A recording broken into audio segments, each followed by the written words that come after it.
Well, I am Dr. Ameena Ali. I am the founder and executive director of the Federation of International Gender and Human Rights.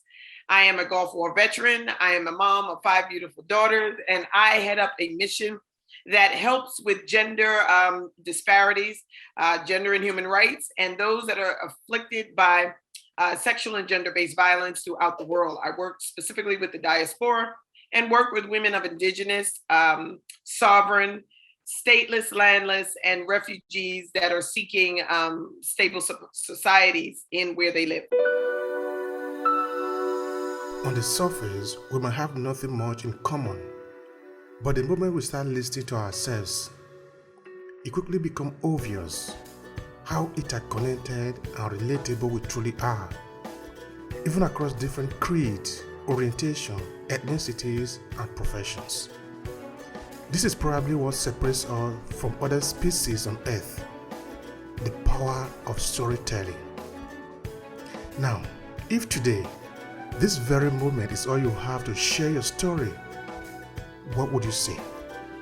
Hi, I'm Obehi and we are here to share and to learn from each other. Enjoy the podcast and share with those who might need it. The first I would really like us to handle just now is about the Permanent Forum of People of African Descent. I'm sure that some people don't even know what that means to start with. Can you please give us a little education on that, please? Sure. The new forum will serve as a consultation mechanism for people of African descent and their stakeholders. This is very, very important. We're adding stakeholders to this remedy that we're using because the stakeholders have to hold a great precedence to involving the entire community, okay? And it contributes to the elaboration of the UN Declaration and its first steps to legally binding an instrument for people of African descent, okay? That's the overview. That's kind of like if you want to see it on paper, you kind of see that. But what it really does is it works to identify, analyze, and make certain best practices, challenges, and opportunities for the initiatives that address relevant issues for people of the African descent. Now, that in and of itself is its bread and butter. It's finally recognizing that people of African descent have different trials, triggers, traumas, and tragedies that need triumphs and need solutions. And it's relevant to the people of African descent as it highlights the initiatives to address issues relative to those people. So if you look up the Durban, D-U-R-B-A-N Declaration, D-U-R-B-A-N as in Nancy Declaration, and you'll see the overview of what it comes from and why it was so very needed to happen. And then you'll see the program action points that we're doing. And this has been going on for like 20 years. So it's adopted now as a landmark UN summit against racial discrimination for people of color and of African descent. So it's starting the mark to help people that have ordinarily not been helped and then begin the conversation to get these solutions. All right, that's interesting. Now we are trying to understand how PAD was eventually approved. I mean, what are the strategies that was put in place to the approval? Because now we know that the fight had been coming on for a very long time. Now it was eventually approved. There wasn't really a strategy, and I'm glad that you asked that because so many people say, "Well, why did this happen now? Why is it happening now? What started it? What began it?" There really wasn't a strategy. It was just like we of African descent. We were trying to shout, yell, stand up on box tops and get our voice heard. And we just realized now that this is a new pandemic. The pandemic, not new as in this has only began recently, but this is the look of a pandemic, something that has been happening to a verse of people that need the solutions. And we've already been given the solution. We're already handing out ways to make things better for our people in organizations like the Federation of International Gender and Human Rights. We're already doing the work. The UN is now just catching up with that work and saying that PAD is going to be its voice for people of the African descent. Okay, now I didn't get the part where you said this is a new pandemic. I want you to explain that. What do you mean by that? Well, here's the thing. I have always believed that the people of the African descent, or PAD, that's where we get it from, has always had a voice that was strong enough to tell its own story. But because we have been telling our stories and then getting frustrated, we have been more yelling our point. And as your grandmother will tell you, just because you yell it doesn't make it important. Sometimes you have to whisper it and tell it to the right people to make effects. So just like the vaccine is the new effectiveness to get rid of this COVID, talking to ourselves and putting ourselves first in the solution is where we got our greatest strength. Once we started doing that, the United Nations was like, this is a new thing. And then they saw it across the globe. So there were people of African descent in Norway, like you, in Rome, people in the UK, all the people that were not necessarily in the space of where they're from, but they're in other countries shouting this. So people in Rome are saying, look, we still people of African descent, we're still not being done right. And people in Rome are listening. People in Norway, Sweden, Denmark, Czechoslovakia. There's people of African descent all over the world, and they're realizing that the voice is the same no matter where you go. So the UN heard that voice, and through the delegations that they have, they're realizing everyone had the same story. People of African descent need a voice. Absolutely, yeah, absolutely. We need a voice, an international voice, all of us put together for a common objective. Correct. And talking of objective, people would now be asking, now that PAD is finally approved, then what? I'm so glad you asked that, because my dad was telling me when I was coming up, he would always teach me how to make money. Now that I'm adult, I have to learn how to keep it. Like, it's easy to make money, but then what do you do with it when you get it? So now I use that same analogy when we talk about, now we have PAD, now what? Like, do we just sit down and say, okay, we have PAD now, we're recognized, or do we use that as our tool to now say, through the United Nations, PAD is now designing such and such and such for us to be better. I know I am using PAD in every conversation that I go through. That's why I was so glad when you brought this topic up, because I am now saying the Federation of International Gender and Human Rights is working with the mission of PAD. I'm saying that now out loud.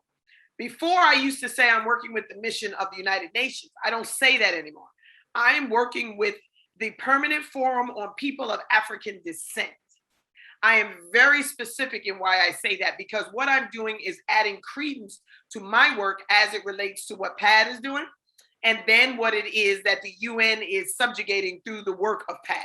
So it's giving accountability to what the UN is doing, and it's letting people know that this is an organization that I'm leaning on. So what that does is that gives accountability to the UN, because the UN is now saying, okay, so who's going to join PAD? Who's going to be a part of PAD? Me. I'm going to be a part of PAD. Even if you don't even know what you're doing, we're going to figure this out together, because this is too big of a voice for us to lose for non-interest. And so I say this for everybody within the sound of my voice: get involved with PAD, register your organization with PAD, make sure you speak about it, use the logo, use everything that you need to do to recognize this and bring this forward, because this is going to be our sustaining voice internationally. Now, I'm still looking at the benefit. How can we tap into PAD?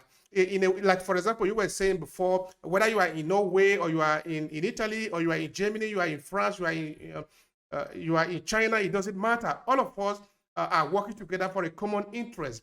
Now that PAD has been approved, how can we tap into it for a common objective as Africans all over the world? Well, first of all, get on the site. Get on the site and learn what PAD is doing. Also look at, remember I asked you specifically that you need to look at the Durban Declaration. The Durban Declaration speaks to what PAD is about, what it's founding on, why it was done 20 years ago, why we were fighting for this for the last 20 years, why we've been fighting for this for the last 20 years, and what it means for PAD in what it offers. What we're going to be looking at when you look at the site, compounding inequities, things that we're negotiating now that we're setting a standard for, to say that this will not happen again. The Assembly expressed alarm at the spread of racial extremist movements. So these are things like things that are happening to now than we have recorded back in history. White supremacy is coming through, and they can't beat us in court. They can't beat us in legal ramifications, so they're trying to kill us. We have established a Human Rights Council, and we established a panel of experts to investigate systemic racism and the policies against people of African descent. And why are they doing that? And then that came on the heels of a report by the UN High Commission for Human Rights, which is another organization that you need to be a part of. And it's called the UN High Commission of Human Rights. It's OHCHR, if I'm saying that right. OHCHR. And that's the acronym. If you Google that, it'll come up, and it's the Office of the UN High Commission of Human Rights. And this started from the killing of George Floyd in 2020. You remember that story, how he was killed by police, and it was an outrage throughout the world. This man didn't even realize when he was born how much he would affect the United States. The word that's used, compartmentalization, are purposefully through laws, through handling of these laws that are in place, they are specifically targeting people of color, to include people of the African descent, to marginalize them and keep them suppressed. She noticed this, and she put this in a detailed report. And only Africans, which are people, well, we're labeling them for, of course, we're all of African descent, but Africans being born in the continent, and those of African descent, which are people like me that are born here in the United States, but our blood is of African descent. So she put it in the report to establish that both parties are now one party, and we're just speaking of African descent. So whether you're on the continent, born on the continent, still on the continent, or if you were born in another land that your blood is of the continent, you're all one people. And that was profound. That was really profound. To get involved with an organization that unites the people at its own level, where we're not even united. You know, we as a people are not even united on that front.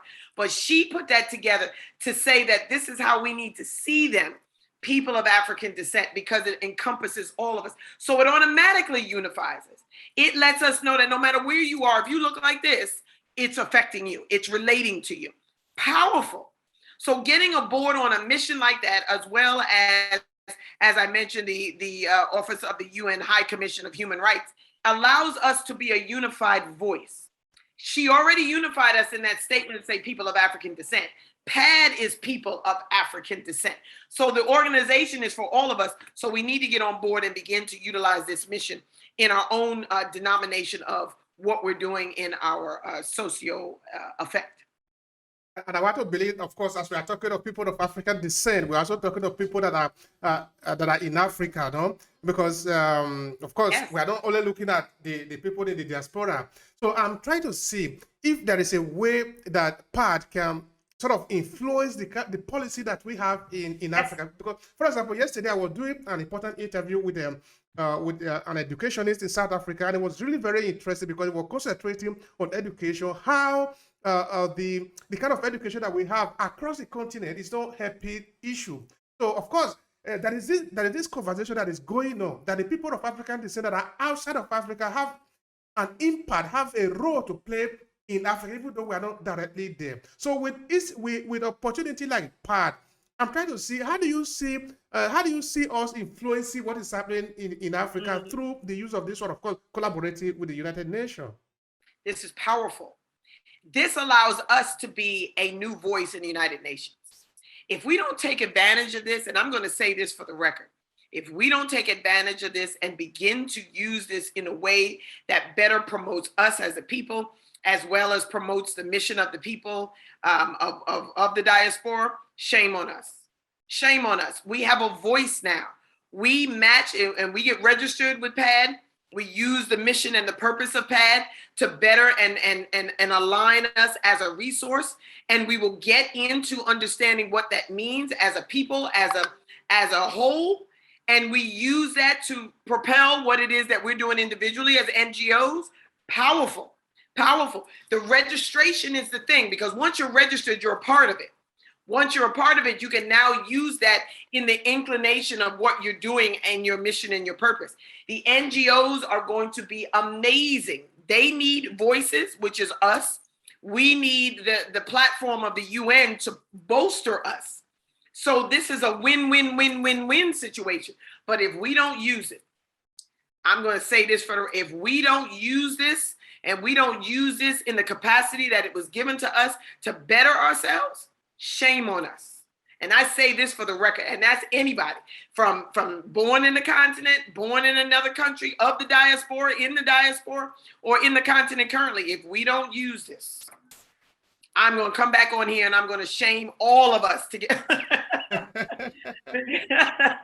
This is our voice. This is us. So it doesn't make a difference if you're from the embassy of, you said South Africa, if you're speaking from Ghana or Mauritania, or if you're speaking from the smallest country there, Rwanda. It doesn't make a difference. You have a voice in the UN. It's called the PAD. And it's of the diaspora. It's for the diaspora. It's for the continent. It's for anybody that looks like us, is born of us, and has blood of us. It is for all of us. So there's no reason for us not to be able to benefit and have a voice in the United Nations to be able to propel us. It's something that all of us definitely need to take advantage of.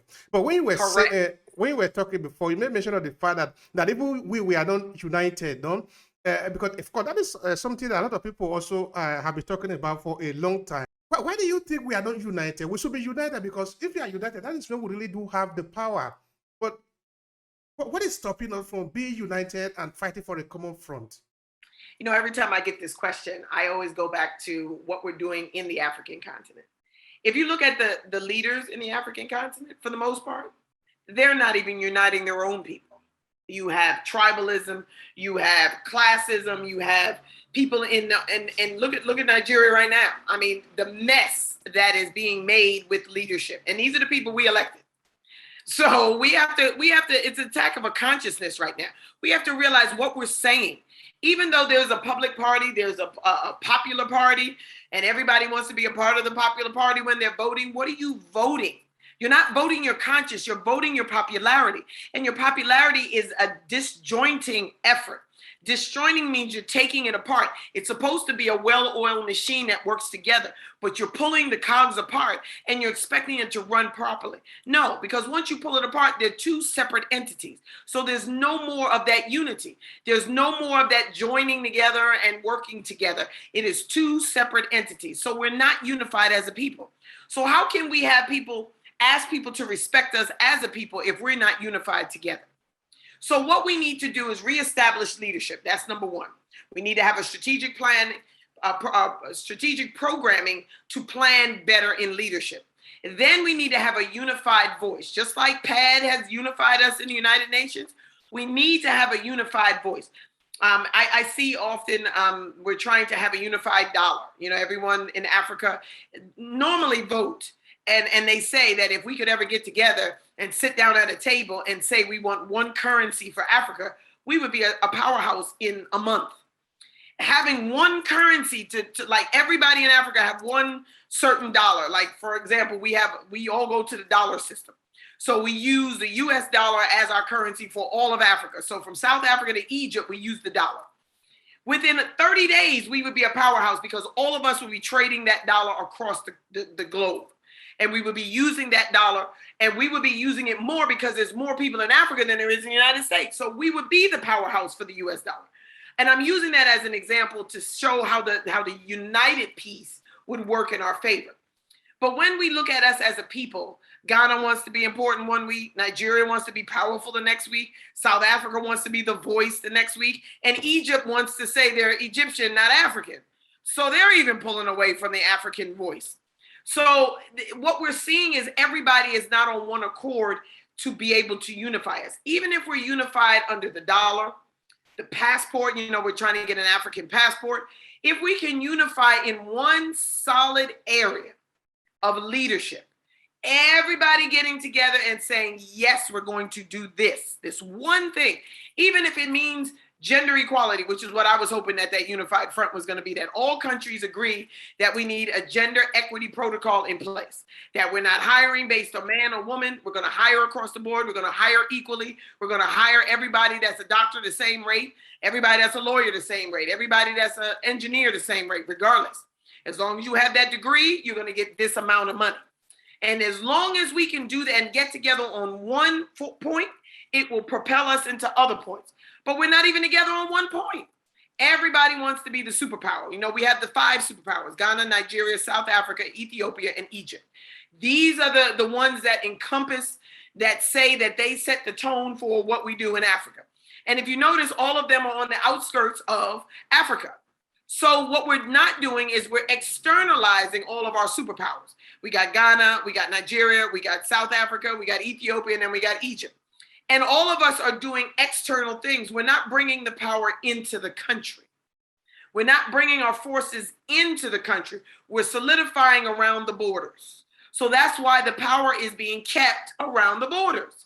We won't bring it inward and help to build South Sudan, or to quell the mercenary happenings in the DRC, or maybe to get Central African Republic on the map. They don't even have an established agenda for what they're doing for Africa. But we're so busy centralizing and ostracizing the outpouring of what we're doing externally that we're not pouring into the unit of the continent. And I think that's a favorable measure that we can support and we can get better.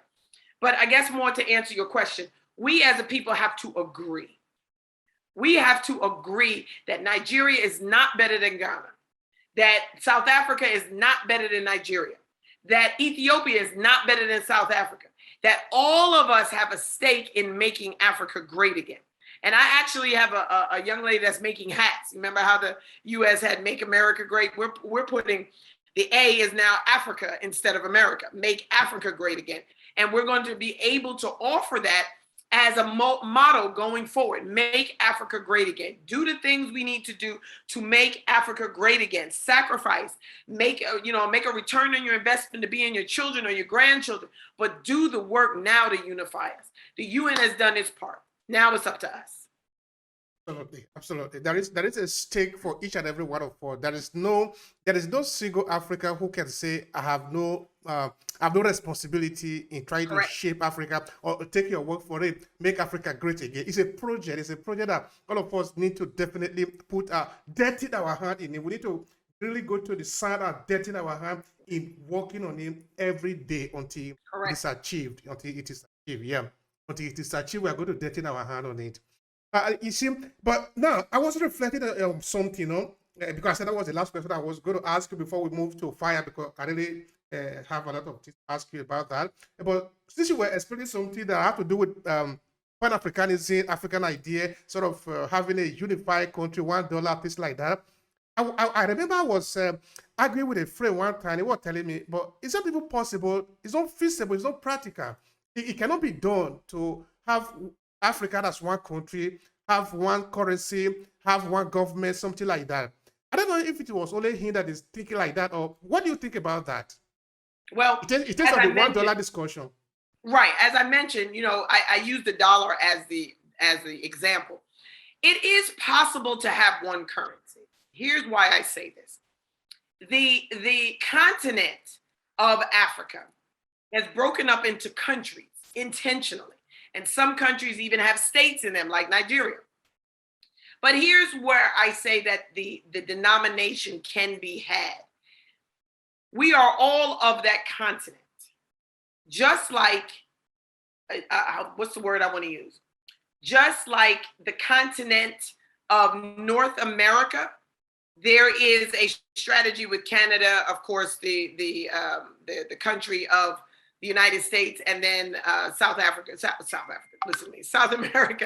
that we bring, Mexico, that we bring into this, connecting the piece. And it's the continental divide. So we're talking about the land area, okay? Now, if you look at it, it is 3 different countries. It is intentionally 3 different countries because it was broken up that way geographically. But Africa intentionally was to be one continent. If you notice, one continent of all the people of Africa are the same. If you notice, North America is Canadian, US, and Mexican. If you notice that is where we are. So it's 3 different people in the continent. But Africa was unique in the way that the one continent was for the one people.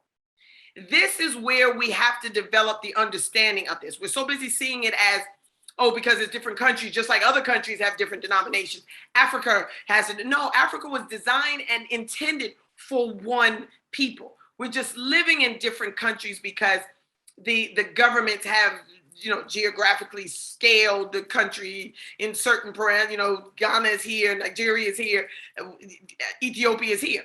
But if you look at the land from an aerial view, there are no borders in this country. This continent. There were no borders intended in this continent. And that was specific because of its intention. And this is where I'm very specific on getting back to the intention of the continent, not looking at the role of the people. The continent itself was designed for one people, the African people. This is what we're going to get back to and what we need to do. And the denomination and the currency will have the same effect that it has in each country in its unified effect. If we can come up with a passport to allow us to travel, we can come up with a denomination to allow us to spend, because it will give that continent a greater power. And I heard a financial strategist say this very intently. And she said, if we came up with that dollar, she said it would crush the economy of the world because we're too powerful. And to put it in that perspective is why so many people say it can't be done, because it's so overwhelming to think of it.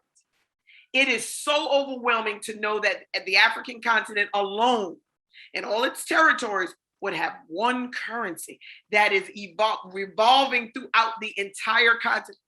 It would crush the world's economy.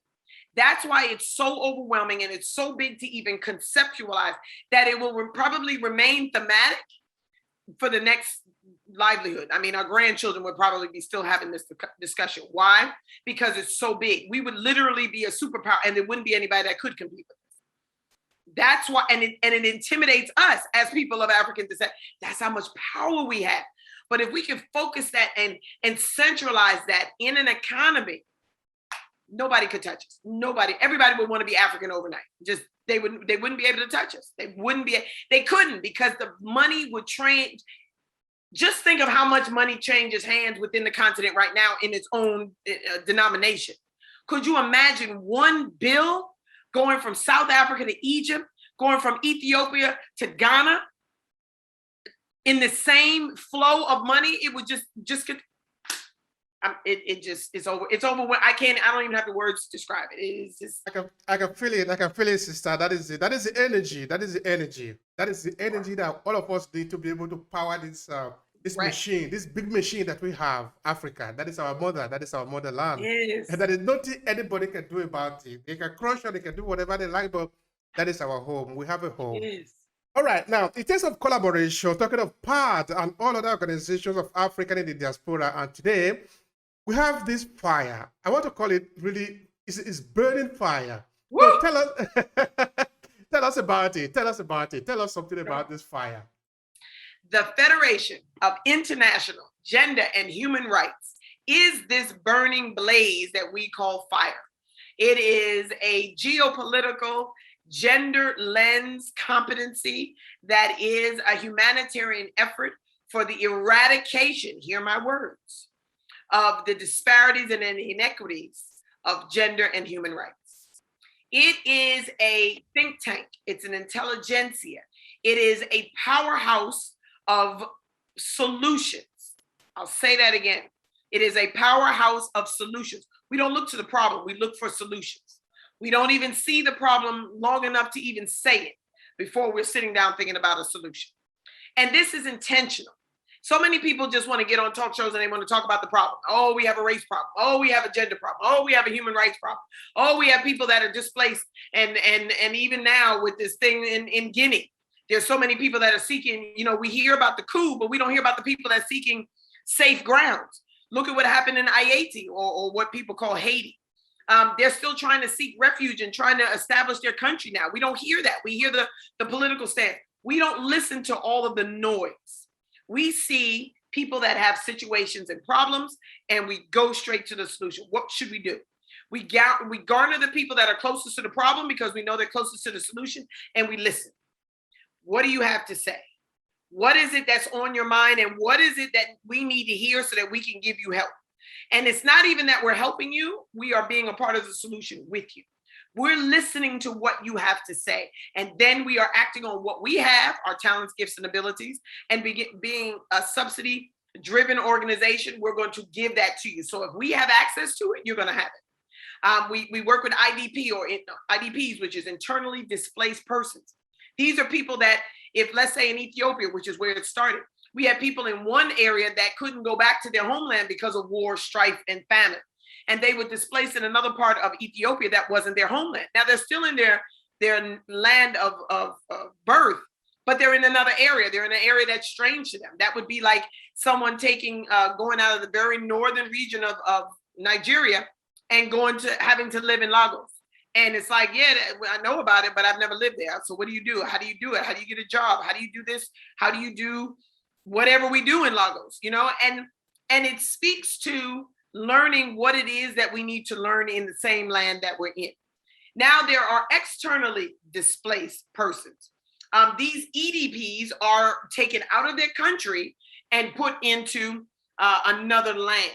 Okay, so this is people that, let's say, for example, that were in the DRC, and that there are people that were displaced in South Africa. And they went to South Africa, and some of the people that are now still DRC residents that are now South African, DRC natives that are South African residents. Why? Because they had to move to South Africa because of the conflict. Have they gone back? No. Have they been able to go back? No. So we're looking for solutions.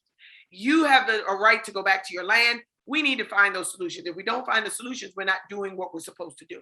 Now we're going to couple that energy in gender and human rights.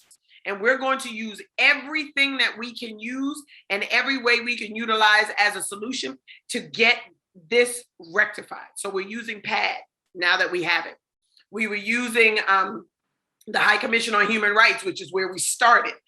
We actually started before Her Excellency came in. Madam Michelle came in. We were there at her installation.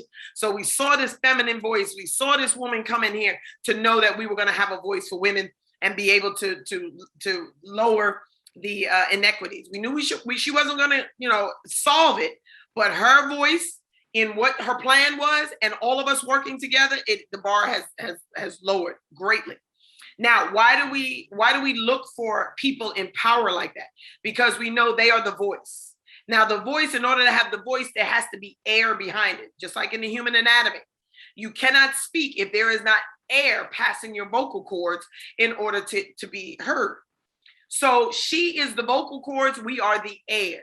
And we need each other, because air passing through your throat, if you don't have vocal cords, you're still not going to be able to speak. And vice versa.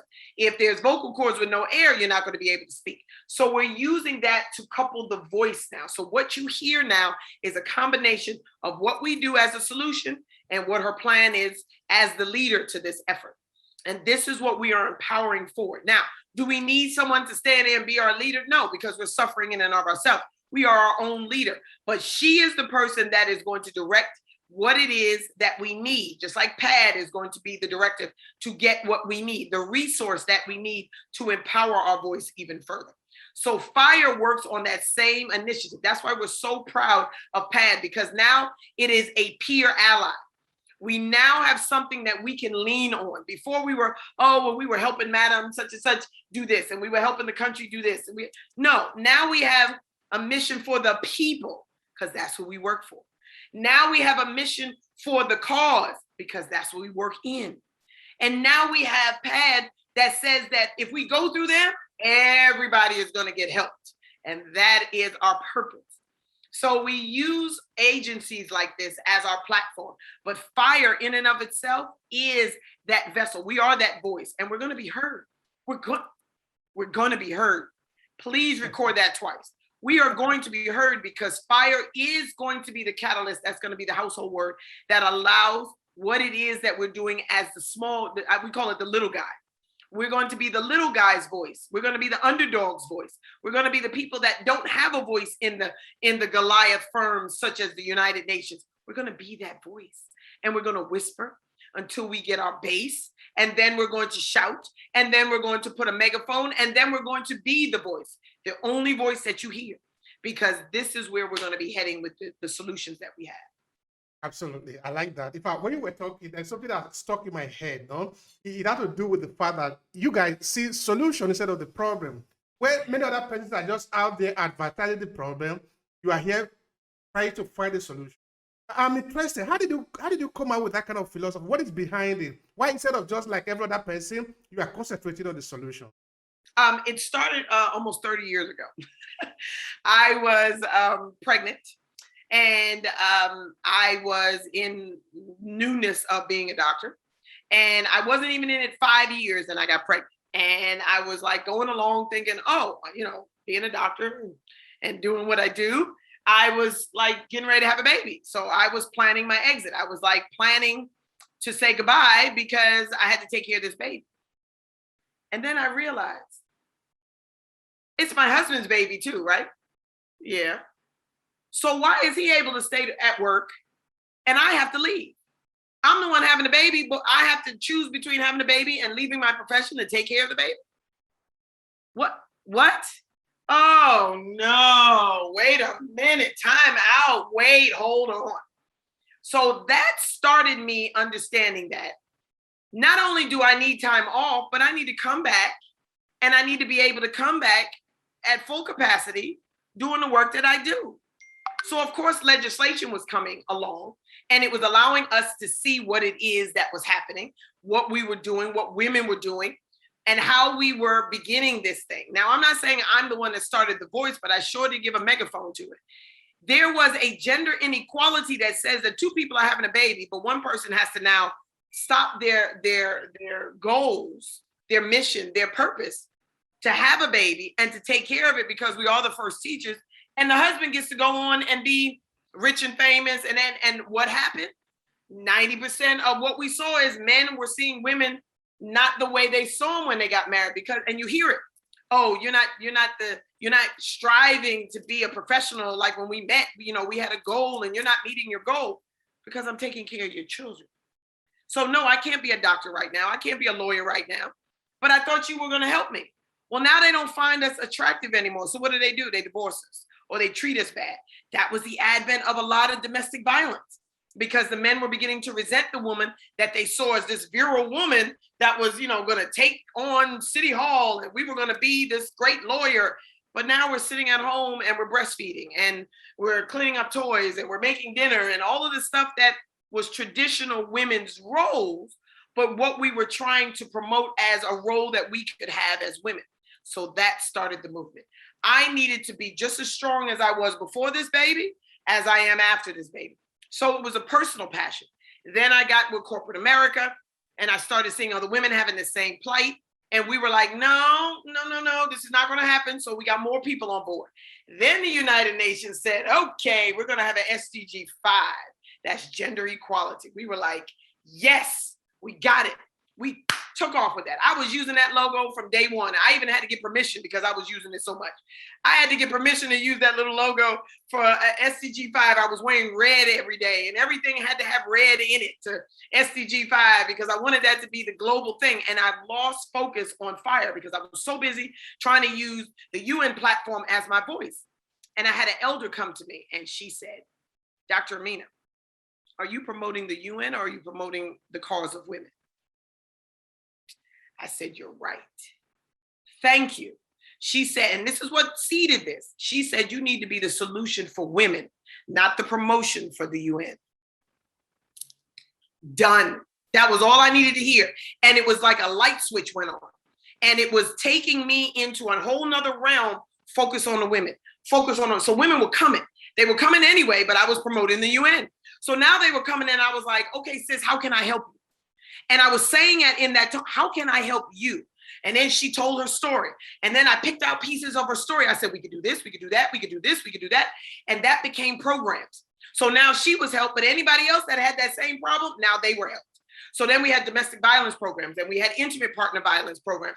And we had women that were displaced, IDPs and refugees and asylum seekers and all of these people that were doing this thing and needed solutions. So now, if you look at our website, we have well over like 20 or 25 tabs of the things that we do based on the stories of what women came with. Because if that woman is dealing with it, other women are going to deal with it. We want to have a solution for it. So that's where FIGHR kind of got its blaze. And now we are burning in 7 countries. We have 6 different ambassadors representing those countries. And we have consul generals, and we have just this dynamic form that is going to take over the African continent we want to have a representative from each country by 2050, which is our goal, to have a representative by 2050 operating FIGHR in every country in the African continent. That is absolutely, that is amazing. That is amazing. I take down my cap. That is really wonderful. All right, now I think people want to hear what exactly you do on the ground. No, when you are on the ground in Africa, what exactly do you do there so that people can relate it even more? This is a powerful story. Please go. Sure. The first thing we do on the ground, the groundwork that we do now, of course, we have the social aspect of the human rights, gender rights, and the dignity of preserving that in all of what we do. But when we're physically in the continent, boom, we are helping rural women access quality health care to make sure that they're birthing healthy, that the babies make the 5th milestone. You know, we used to say the 1st milestone. Now it's the 5th milestone, which is the 5th birthday, and making sure the women survive that birth. So how does that look? Well, you know, in rural areas, they have to travel so far. So many women die just trying to get to the hospital that we're not even helping the problem by just in their travel. I know what allowed us to solidify this work was we heard a young lady that was, and every time I think about this story, it just brings me to tears. So bear with me if I become emotional. I'm gonna try to speak to the power of the story rather than the emotion. But she was traveling she was in labor, and she was traveling to get to the hospital. And the hospital was, we use miles here in the United States, and it was about, I think she said it was 3.5 miles from where she was to the nearest aid station where she could get help. And it really wasn't even an aid station. It was where a midwife was. So she traveled, and it was hot. It was in Africa. It was in the continent in the middle of the year where it's its hottest point. And she went into labor. Well, of course, as you know, if anyone's had a baby, the more you walk when you're in labor, the quicker your labor is. And we encourage you to walk because what that does is it loosens the muscles, it warms up the muscles, and it allows it to relax so baby can come. Well, she started walking. She started walking to get to the aid station to the midwife, and the baby was coming quicker than she could get to the aid station. So she started walking faster because she knew the baby was coming. And she literally sat by the side of the road, and she had this baby all alone by herself. And the story reported that the woman and the baby was found dead on the side of the road. And how we knew about the story that she was walking, we knew it was toward the midwife, is because she had a child go forth and tell the midwife that she was on her way. And the child didn't get a chance to get to the midwife, and the midwife get back to the mother before the mother started walking toward the midwife. And she literally, by the time the midwife got there, she had bled out because she was walking, which increased her body temperature. And then when she had the baby, she started bleeding. And when she started bleeding with the hot sun, her blood thinned. And when your blood thins, it bleeds out even quicker. So instead of it being like a little bit of blood that was coming out, she just bled out. And it was almost like you just cut her artery and she bled out. And the baby and the mother was found dead on the side of the road by the time the midwife actually got to the mother. And the midwife found her. And she had the daughter go back to the village to tell the village that, you know, the mother wasn't even midway. I think she may have gotten 1.5 miles, not even 1.5 miles into the journey when she bled out. So that story really touched me in a way that made me believe that this is not the only story that we're probably going to hear. This is the only one that was reported. How many other women are found dead on the side of the road, whether they are dead or their child is dead, or maybe both in this situation, where the baby died of exposure and the mother died from bleeding? So I said, no, we got to do this. We got to do this differently. I don't know what we need to do. And I was scratching my head for like months to try to figure it out.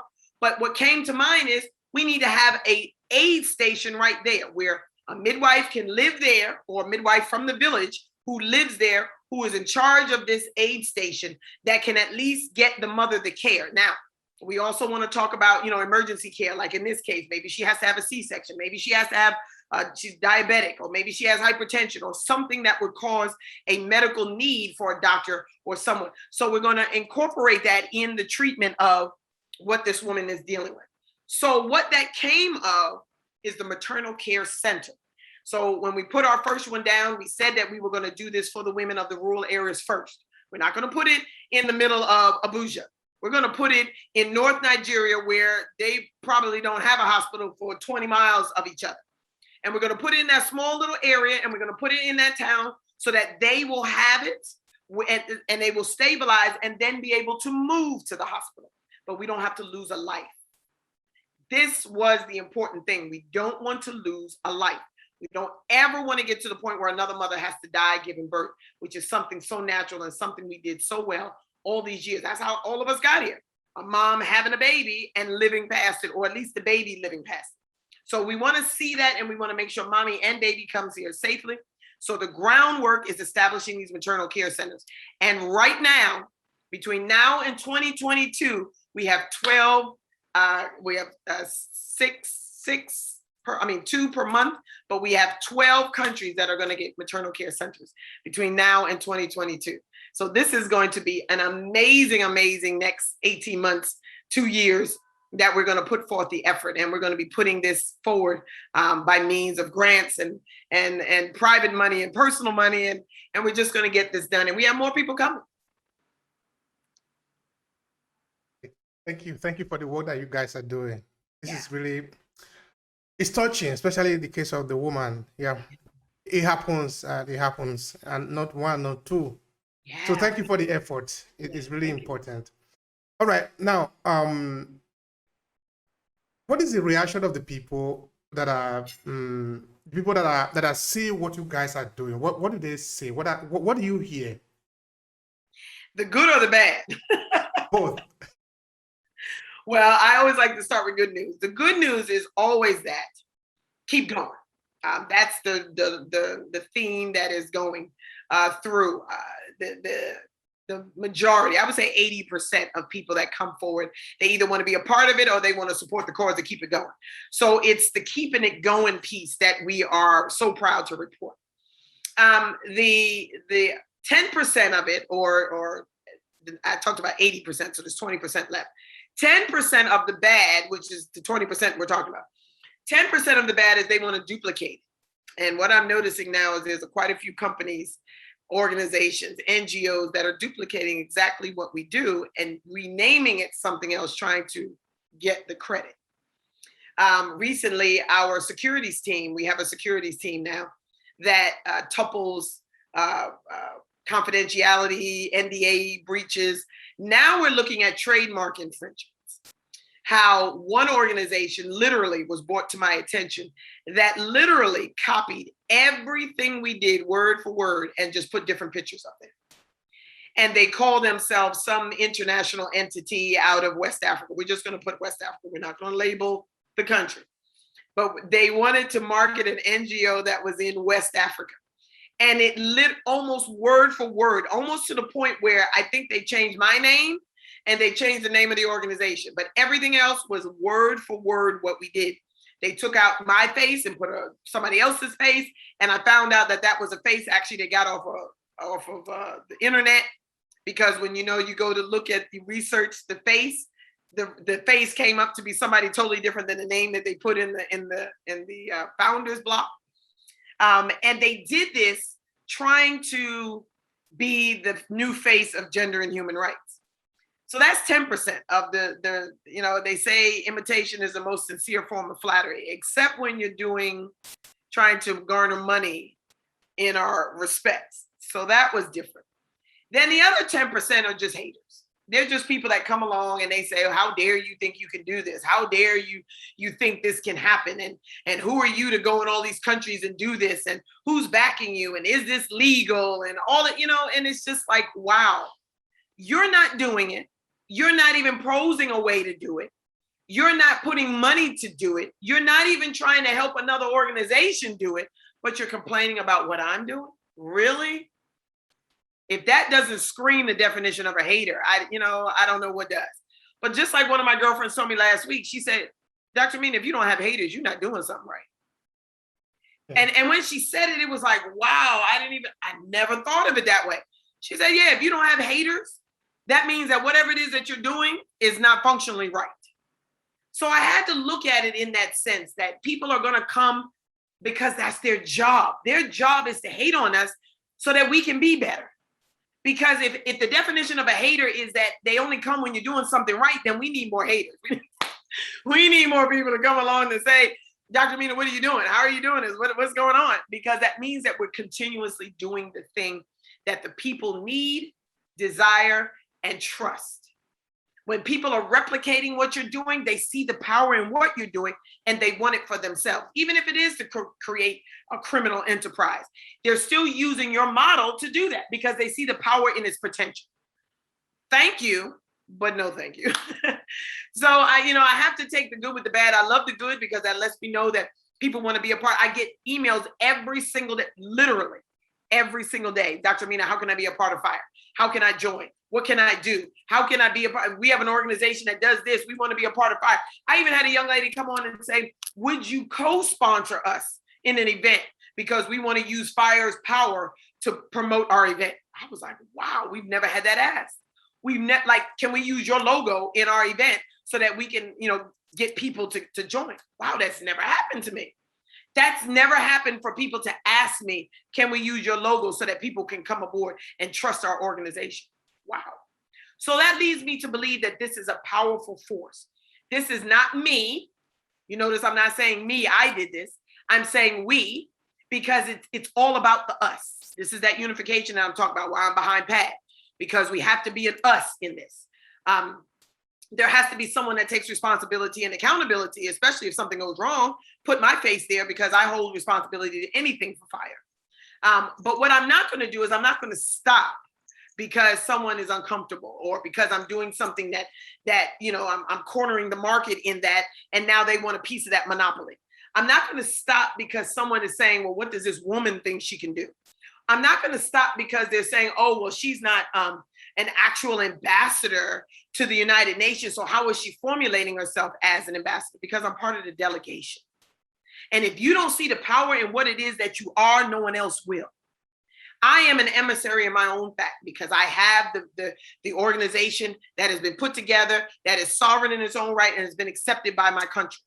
So that gives me power in and of itself. And if you don't see that by registering through your own country, then no one else will see that. I don't need you to say, Dr. Ameena, good job. I need you to come aboard and be a part of that solution. I need you to say to me, in what we do, I thank you for doing this. How can I help? Because that's how we continue this. And that's what keeps this fire ablaze.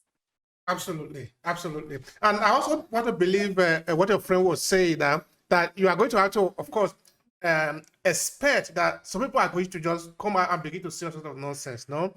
They will never do it, and they will never encourage you to do it, but they will just be there trying to shoot hole into what is functioning. By the way, you need to keep fighting. When you believe in your cause, just keep fighting. Correct. I'm talking of fighting, talking of fire. In the next 10, 15 years from now, where do you see that? Because I see it burning even more. Yeah, 50 years from now, I probably will just be closing my eyes good. I want to say I'm here for 50 more years. But even if I'm gone, I want to believe that FIGHR will be raging across Africa. It will be the mainstay in Africa. It will be the small little UN for the common people. And it will be that representation where the FIGHR embassy in whatever country you're in is going to be the voice of the small people. And I say the little people, not in condescending, but little people in the countries like me, like you, that don't have a banner that says that I work for the government or I work for a Goliath firm, need a voice. And we're going to be that voice. We're going to be the one you go to and you're going to write down your complaint. You're going to tell me what you need. You're going to tell me how you need it.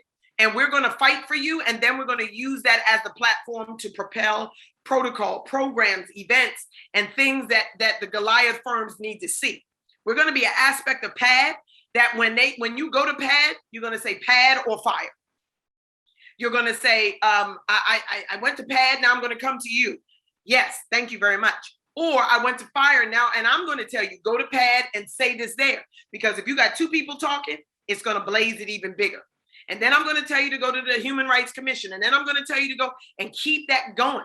but we're going to solidify your voice right where you are. So you're going to be important right there in the middle of Botswana, in the town, in the rural area of Nigeria, in the north where you don't have a voice, even in areas like now we're trying to get a piece where the people of Afghanistan have a voice, because the women were coming to us, they were like, we need a FIGHR in Afghanistan.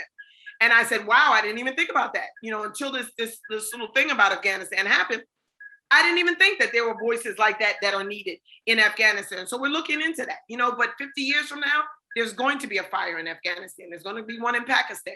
There's going to be one in Rwanda. As powerful as it is in, Cambodia. But we're going to have a voice for the voiceless, and we're going to see this grow globally instead of just in Africa. Thank you so much for that. All right, now for a couple of years now, you'll be working on this project, and other people that will be collaborating with you, so that you are expanding in countries in Africa and all that. That is a project that is not of a small dimension. So tell me, what has been the challenges so far? Because you don't want to tell me that everything has been rosy all along. So share those one with us. We want to hear about it. Well, if I said I was rosy, if it was rosy, I would be lying to you. And I would be lying on a level that is not even necessary, let alone needed. Nothing worthwhile is not worth working for. Not worth working for. So what I say that, and I always lead in with that, is to say that if we didn't have a struggle, I would be concerned. If there wasn't a hiccup somewhere, then that means that either we're getting too complacent or we're comfortable where we are and we're not growing. So if things are not challenging us every day, then there's something wrong with this picture. And I'm going to call it out in that accountability that I have. With that said, the challenges that we face day to day is not being able to, like I said, be in all countries. Afghanistan needs us now and we're not there. So it bothers me sometimes, because it makes me believe that if we're not there where we're needed, how functional and how effective are we really? And I say that because we were in Ghana when it was necessary. We were in Nigeria when it's needed now, and that's where we're functioning in. And we're opening a place in Kenya now.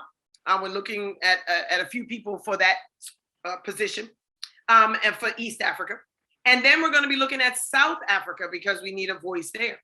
But we're doing this strategically so that we have a place for everybody to have their voice. And I say this because the challenges in each of the areas are needed. Right now in Guinea, I can't really speak on that because it's a military thing, and the coup is not something we're able to talk on right yet. But the challenges in Guinea is now we need a representative in Guinea. And we can't get in there to have a representative because of what's going on. So like we're where we're supposed to be and we're growing, but like in the areas that we really need to be in, we can't get in there to really be an equitable force. Afghanistan, the Department of Defense of the United States is not even allowing us to do business with Afghanistan just yet, because they're saying that they're trying to stabilize everything and make sure that we're not conspiring with the Taliban and that our business is legit and that type thing. So we can't even get in it. Same thing with Guinea. We can't even do business there now. We can't fly in there. They won't stamp our passports. We can't travel there. Nothing that we can do that would affect change can we do it right now. So what we're doing is we're doing a lot of behind the scenes work. So the challenge now is to get voices that we need behind the scenes to do the work, so that when we're ready, boom, we just put them in place and we have a reputable force. So getting people that are not grabbing at what we're doing and trying to benefit from it. We had a young lady that disguised herself as somebody that was from Afghanistan that needed help. She came to me on Thursday. And I remember telling her on Thursday that I would say a prayer for her when I go to prayer on Friday, because Friday is my prayer day. And I remember telling her I'm going to make dua for her. And I remember her coming back on Thursday night saying, don't forget to make dua, and can you host us to come to the United States? Can I host you? And she said, yeah, we need sponsorship. And do you have a man there that can marry us? And so that we can come to, I was like, oh, wait a minute. Come to find out where she is, because, we're able to check IP addresses now to show where you are. Where she was like in an area that was so far removed. It's almost like, how the trouble is in North Nigeria. She was in Lagos. like so far removed from the problem. But yet she was asking, oh, I'm a victim of Afghanistan's trial, the Taliban and all this other. We checked her IP and she was like in Lagos. And I'm using this as an example, of course. It wasn't Nigeria. It was someone in Afghanistan. But she was trying to say that she was from up north and she was one of the people that was needing help. And she lived in Lagos. Like, how are you doing that? So when we found that out, we realized that people that are reaching out to us are not the voices that we need. So trying to get inside to get the voices that are really the voice of Afghanistan, the voice of Guinea, the voice of telling us what it is, that's the difficult part. Getting the voices to be able to be heard so that we can get the solutions in place. So the challenges come, one, not being able to access them, and then two, not being able to get what they need in real time allocated out so we can help them. Mm-hmm. Yeah. Actually, that is serious, particularly in the case of the woman who is, well, sometimes people just want to take advantage of anything that is say in front of them. And unfortunately, that is life. That is life. That is a little we can do about that. Anyway, now looking at collaboration, because that is also one of the underlying theme that is we are talking about here. Are you working? Is FIGHR working with other agency when you go to, say, maybe for example, you are entering Ghana? Do you go there directly, or do you collaborate with other agency that maybe do the same thing that you are doing there? Good question. Both. We have. We're looking at 5 areas in Ghana. Let's use Ghana. We're looking at 5 areas right now to build maternal care centers between now and the end of 2022. We're in Aduamwa, we're in Drobo, we're in Kumasi, we're in the northern and the eastern region. Now, Ghana is maybe the size of the state of Nevada. So it's not as big as most people would think, but the areas that we need to cover are grand because we have rural areas in each of those areas that I just mentioned that need the help. So in using Ghana for this example, for this question, we are pairing with organizations that are already on the ground that will be our foot soldiers to be able to assimilate this plan of action and at least the logistics of it and the infrastructure of it. However, we are going to go into that land in Ghana specifically, and we are going to have our team go in and actually put the plan of action on the ground. So we have those that are going to be the engineers, we have the project managers, we have all of the architects that are there in Ghana. But when our team goes over there, we will actually pair up with what we want to do and then allow them to do the work for the people. Now, what we do strategically and intentionally, which is different than strategically, is we employ the people that we're going to be helping. So the architect is going to come from Kumasi, who's going to work in Kumasi. The project manager for the Aduamwa program will be and live in Aduamwa. And we're empowering the people to help be the solution so that they can wrought with their own hands the solution for their people. And we think that that empowers them on a different level. Not only did their hands build this building that people will be using to help better the women that are in the land, but it's a pride to know that they help their women. Like if they can never say anything else, my hand put those bricks in place to build that center that my grandson was born in. Can you imagine? Can you imagine saying that this man who couldn't really do anything to help his daughter or his granddaughter, he was able to see his granddaughter be born in this hospital because of what he did, how he helped build it. Oh my gosh, like that's a pride that only somebody that has been in that space can appreciate. And this is what we're meaning to do, to be that solution. So that man 20 years from now can say, I watched my granddaughter be born and she came home and she's healthy. My daughter's healthy. And now my granddaughter is getting in trouble in the village and making havoc.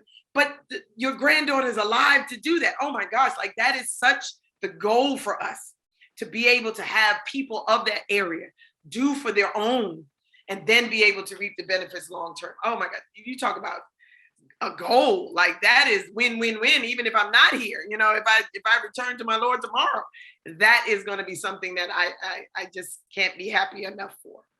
Mm-hmm, absolutely. Now, talking about the logistics, because now you are entering into another territory, definitely, even though you are going there to help, there must be some bureaucratic bottleneck they usually will call it, no? How do you go about it? How easy is it for you to penetrate into a country, even though you are going to help? Oh, brother, look, this is the easiest. I didn't think it was going to be this easy. I promise you. And before God, I did not know it was going to happen this way. We started in Nigeria, working on the plan, and it fell through because of logistics and what was happening with the elections at the time.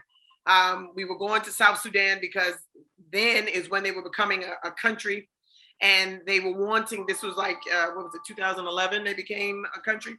And then we were trying to get in there because we figured that the government needed it. It's a brand new country. They're going to need hospitals, da, da, da, da, da. So we were trying to get in there. And then this little thing came up and they said that they were going to try to establish themselves and then bring other people in. So we were like, okay, we'll give you time. Then this thing called Ebola came up. And then that's like 2013. So we were like, oh my gosh, we can't even do anything on the ground. So what I realized is that people started coming back to us. Gambia, of course, was the hometown where we started to do this, so because we knew that this is what we were going to do and how we were going to do it. And then we settled on that. We used that as our home front. Then, of course, Nigeria came back, South Sudan came back, and then other countries were coming. Then they started talking to each other.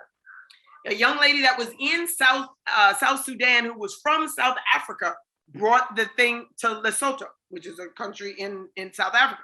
She took that to a friend who was in South Africa. So now South Africa and Lesotho were conspiring. They came to me together.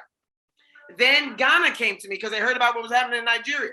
And then we got, Tanzania and Cameroon and Guinea-Bissau and Burkina Faso and now Guinea and Conakry, Guinea. So we were looking at all these areas that were just coming to us.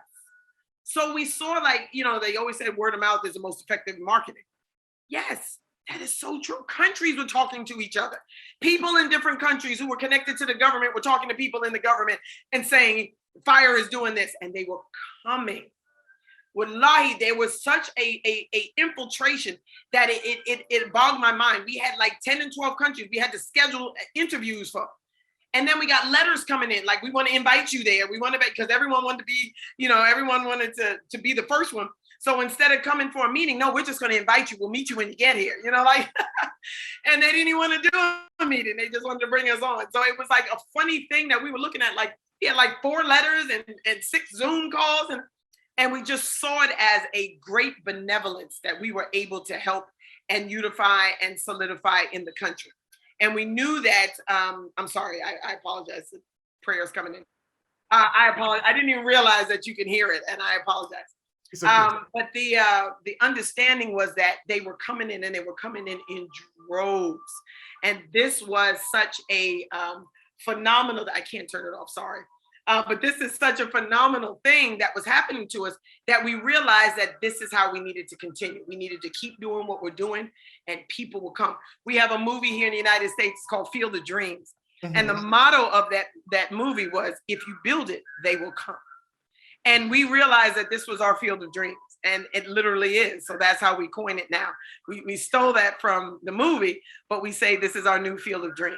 And that's how we start our meetings, saying, when we say our prayer, beginning our meetings, we say, dear Lord, we ask that you build, fortify, and solidify our field of dreams in whatever area we're talking about. So Absolutely. That's how we actually begin our prayer. Yeah.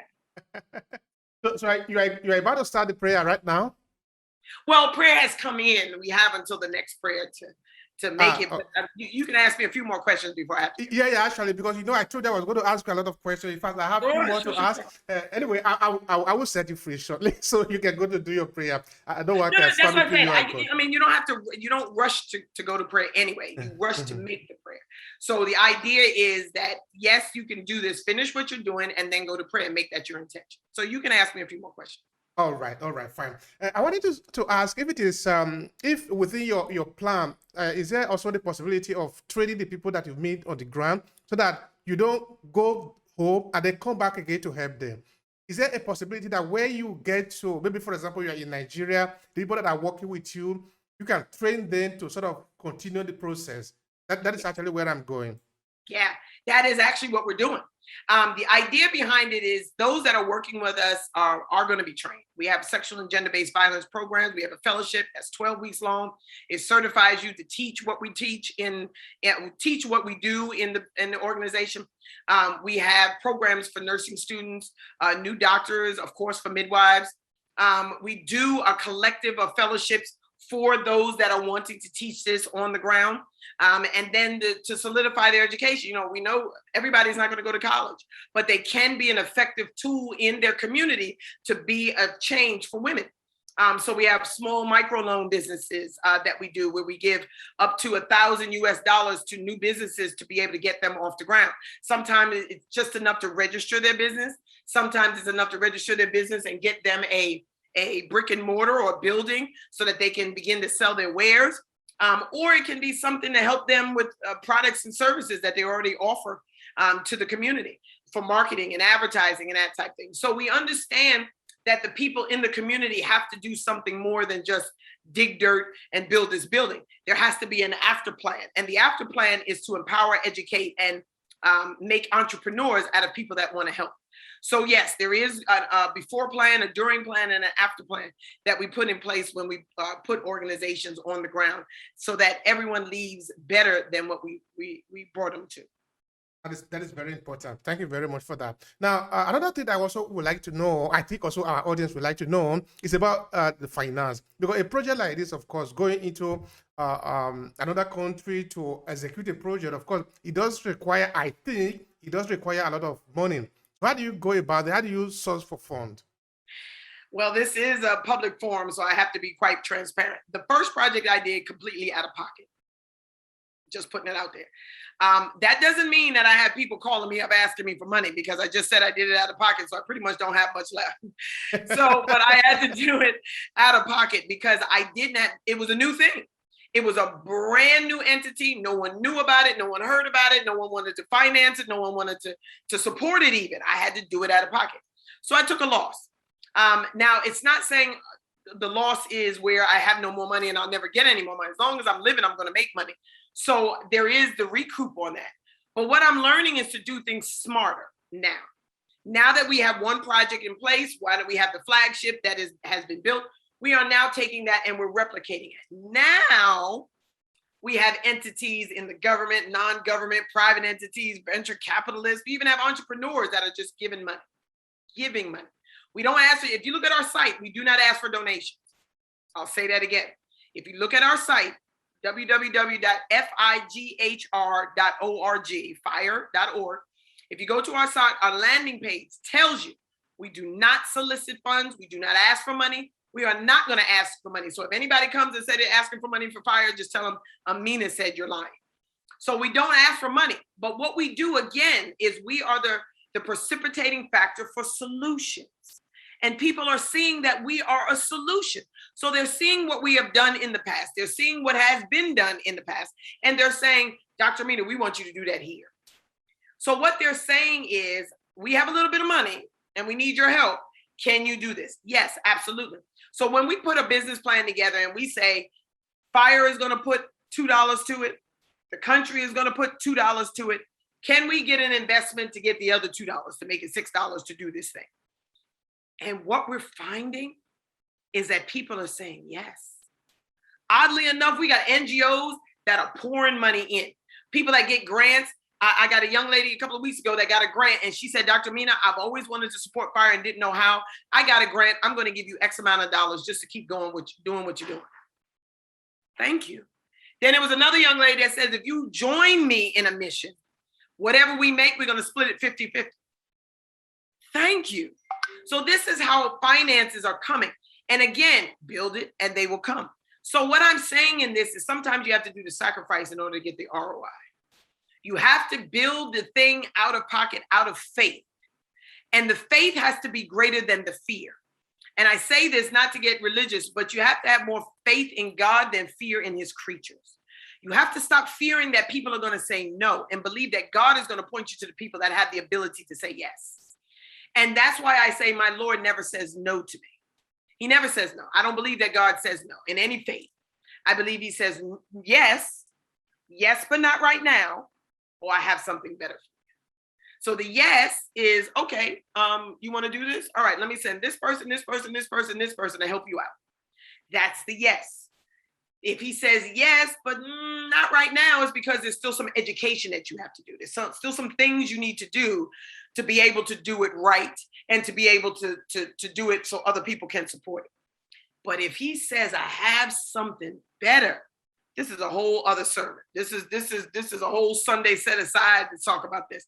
When he says, I have something better, that means not only is he going to bring the people, but he's going to bring the resources. That means that there's going to be people that's going to flood in and give you stuff. I've had so many people in certain religious denominations saying, I was led to give this to you. I was told that this is something you need. I was giving my tithes and offerings, but I decided not to give it to my church, but to give it to you. These are people coming out of the woodwork. I don't even know these people from Adam, and they're giving donations. This is the proof that God is behind it and he's blessing it. Now, again, I don't want to get religious, but I get real passionate when I believe that truth is so evident. But I know that there was a reason for that to happen. There was a reason for him to be able to do that, because what he saw in what I was doing, and I say me as in taking responsibility, was that this is bigger than me. And he wanted to bless it forward. So the money came. I don't believe you need money to start a business, nor do I believe that you need to have money to do what God has called you to do.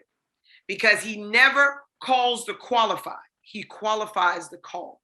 He has done that throughout the Bible. Noah was a drunkard, but look what he was able to accomplish. If you believe the story, Moses was a murderer. Like, understand that. And what did he do? He had a whole people were led. They wanted to believe that Jesus was blasphemous and crucified him on the cross. Look what he came to do. So he never calls the qualified. I don't see too many doctors saying, I'm a doctor and I'm just going to set this up because I'm a doctor. No, these are people that are humble, that were sick for long periods of time, and they developed these centers. I've had all type of people come to me that are ill that say, we need this. I don't hear doctors saying we need this. I have people that are sick saying we need places specializing in this illness. That's how these things have come to fruition. And you didn't need money for that. All you needed was passion and belief. And it happens. And that's what happened with us. We had passion and we have belief in God. And we get on that rug every day, banging our head saying, Lord, can you please bless this forward? And look what happens. This is the mission. This is the work, and the money is coming. So you have to believe. Of course, we say trust the law and tie your camel. So do what you're supposed to do to keep your business secure. So if you have to pay out of pocket, you may have to pay out of pocket. If you can get someone to help you out, get someone to help you out. But understand that if this is what you were called to do, what you need will come. That is great. In fact, I pick a word that I think I've never heard before in the combination, which is your fear. Your faith need to be bigger than your fear in what you are doing. That is really powerful. No? I'm going to write it down. Yeah. Your faith has to be bigger than your fear. It has to be. Because when you fear, you're saying that God can't do it. Think about that. When you worry and you're anxious and you're not sure, and oh my God, I got to do this, and you're saying God can't do it. So where's your faith? I mean, when everything is good, you always, praise God and hallelujah or alhamdulillah, whatever it is that you say. Yeah, because things are good. God is giving you and you're providing and everything. So of course you can say, but let your child get sick. Let your mother die. Oh my God, where's your faith? Where's your faith? Where's your faith? Your faith needs to be as strong in the bad times as it is powerful in the good times. Stop preaching through the good times. I want to see how you are in your bad times, because that's where your rewards come. So that's why your faith has to be greater than your fear. That's powerful again. All right. Now, I want to ask you, Dr. Ameena, you'll be doing this project now for a long time, and you'll be pouring your heart on it. In fact, this is evident also with the passion with which you speak. Now, tell me, what have you learned in this project that you've been managing it for a long time? What have you learned? What is your lesson so far? Start earlier. I'm in my 50s now, so I wish I had, and I got energy now. But can you imagine when I was 20 years old? we would be saying, UN who? We would have been like, FIGHR would have been so huge and it would have been so worldwide that the UN and FIGHR would have probably been competing about this time. You know, we would have been knocking heads and trying to get UN is one-upping FIGHR and FIGHR is one-upping UN because we would have been so strong and so powerful. I started this later than I should have. Well, I guess I started when I was supposed to, but I wish I would have started it earlier in life. I wish this seed was planted earlier in life, because now we would have been a multi-billion, trillion-dollar conglomerate and we would have been all over Africa by now. I would have been saying things like we would have had a healthcare center we would have had 2 in every country in Africa by 2020. Like that would have been my goal. Had I done this earlier, by 2020, we would have had 2 centers, FIGHR centers in every country in Africa. Every country in Africa, and maybe a flagship in, I don't know, in DRC, because that's how powerful. We would have had a flagship in DRC, and DRC is still under war, but we would have been so powerful that we would have got a flagship in DRC, which means we would have been doing this full time in the DRC, because the DRC is smack in the middle of Africa and it would have been more accessible. But that's what we would have done. I know in my heart we would have been bigger than where we are right now. And we're pretty big right now. We're in quite a few countries, but I know we would have been in every country in Africa by now. So I guess the biggest lesson was to start early and to be passionate from day one. I know as I get older, my passions are still there, but the body is not really there. You know, all this traveling back and forth, and now with the pandemic and me having health challenges, it's like telling me, okay, Ameena, you may need to start doing a lot of stuff in the back end of it, you know, and that's not really what I got into this for, to be in the background, but maybe that's where my place is going. And that's okay, as long as the people up front has this much fire. As long as the people that are doing the work and in that, they get up in the morning and they're just drinking their morning cup and eating their food quick so that they can get to work. Like, I need that type of passion and fire, because that's what I do. I get up in the morning and I'm inhaling my breakfast just so I can get to this computer and start something else and do something else and help somebody else, because that's what we're doing in FIGHR. So I guess the biggest thing I learned was start early. Don't wait for something to happen. Create it where you are. Thank you so much for that. Thank you so much. All right. This last one is not going to be the question. It's just going to be a kind of a reflection, final reflection to conclude the podcast. Because, yeah, we really have touched different part of it. We have talked about PAD. We have talked about also a bit of the African connection, the diaspora particularly. And now we talked a lot, because I told you I was going to ask you a lot of questions about FIGHR, and I think I did. And so, because people need to know what you are doing, and this is really very important. Now, to conclude it, I don't know, maybe it might be a message of yours, something you want to leave the people with, or maybe something you wanted to say that I didn't ask you, you know, because I cannot know everything you want to say. So I want you to go straight and leave out the message. Please go ahead. Sure. First of all, FIGHR needs you. We are not an island. We need you. We need your help. We need your sustainability, and we need your support. And how you do that is to go to www.fighр.org, go through one of the tabs, find out, situate yourself in what you want to do, and then go into your community and pull 5 people. And I use this as an analogy because I want you to bring people along, because you're going to be an instant leader. And those of us that like that term leader, we're going to be able to create this ongoing energy of creating leaders. So you go to the website, the person I'm talking to right now, go to the website. And I need you to figure out what you want to do based on the website. Then bring 5 people along. I will train you for free. And I'm saying that publicly. I will train you for free as that leader, so that you can be the lead in that momentum moving forward and bringing those 5 people. So it will be you and 5 other people in a class being trained for free. And what that will do is that will bring 6 people in your area automatically. Those 6 people will start talking and making the discussion heard. They will start being the voice. They will start using their voice to be a bigger movement for what it is that we are doing at FIGHR. And then we will bring the programs there. Then we will start talking about bringing buildings and policy there, working with the government. But we need you. We need you in the beginning. We need you to support And we need you to be that voice. So we want you to be a leader.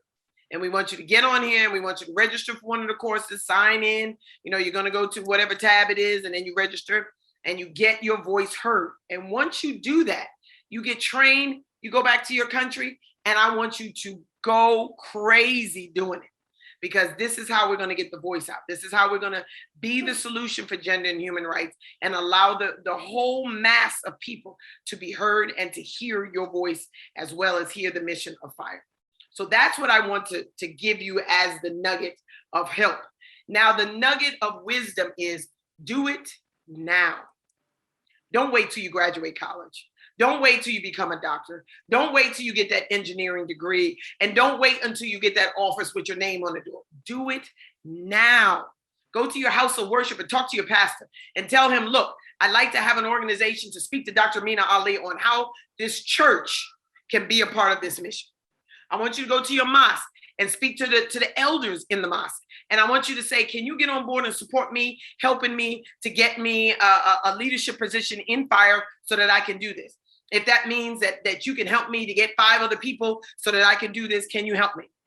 I want you to go to your community centers or to your college dorms, and I want you to start an organization on your campus. You can call it a FIGHR chapter for gender and human rights or something. You know, you can ask us to help you organize that, so that'll be a FIGHR chapter in your school. And then get the voice going. We'll train you for free, as I said. You can get your voice going. So now you got 4 years in college to talk about gender and human rights. Now you become the advocate for your college. So now you have an office of gender and human rights for your college. So you started that office. So now you go down in history in your college as being the voice to start the gender and human rights program for your college. In your high school, you could do the same thing. You could start that ball rolling and have group discussions over gender and human rights and what you're going to do in your community. And then when you become that professional, now you have 4, 5, 8, 10 years of doing this work that, to your credit, that now gives you the experience. So now when you become that doctor, now you can say, I've been doing this for 10 years and no one can touch you because you've done the work, you have had the experience, and no one can touch your expertise right now. So I applaud you to start now, because the clock starts as soon as you accept the challenge. And I'm asking you to start now. So I thank you so very much for having me. Thank you for being the best part of FIGHR. And I look forward to seeing all of you very, very soon on the website, in class, and on the ground there in the African continent. Thank you so much. Dr. Ameena Ali, it has been a pleasure on my part. Thank you very much. Thank you. Thank you.